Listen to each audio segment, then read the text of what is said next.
To explore the former USS Growler, a guided missile submarine that served during the Cold War. I'd like to share some background on Growler to prepare you for your visit and give you a better understanding of this submarine's significance. By the time I'm finished, you'll be ready to enter the submarine. Growler served with the U.S. Navy from 1958 through 1964 during the height of the Cold War between the United States and the Soviet Union. Growler represents an early effort by the Navy to use submarines as launch platforms for nuclear missiles. Growler carried 4 Regulus I cruise missiles.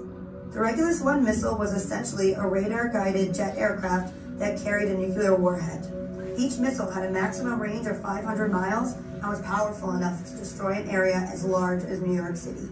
Growler was a key part of the United States nuclear deterrence strategy. The United States believed that the threat of nuclear weapons lurking offshore would deter the Soviet Union from launching a strike against the United States.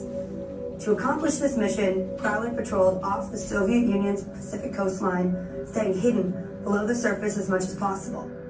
The crew stood ready for an order to fire the submarine's nuclear weapons at targets in the Soviet Union. To launch the missiles, Growler needed to be on the surface like it is right now.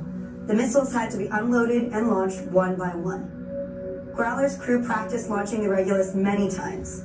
Thankfully, they never received an order to launch an attack. Many crew members believed that if they launched the missile, they would be quickly discovered and destroyed by the enemy. They lived with this risk every day while on patrol. Growler's longest time on patrol was 72 days. 2 months at sea may not sound so difficult, but on a submarine, it's a different story. Growler's crew numbered from 90 to 100 men. They worked, slept, ate, and relaxed inside these close quarters. While on patrol, Growler stayed below the surface. The crew could not leave the submarine. They had no sunshine, no starlight, and very little fresh air. As you move through the submarine, imagine what life was like for these men, and keep in mind that every single one of them served on Growler voluntarily.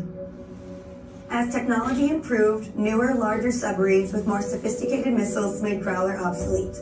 It was decommissioned in 1964 after 6 years of service.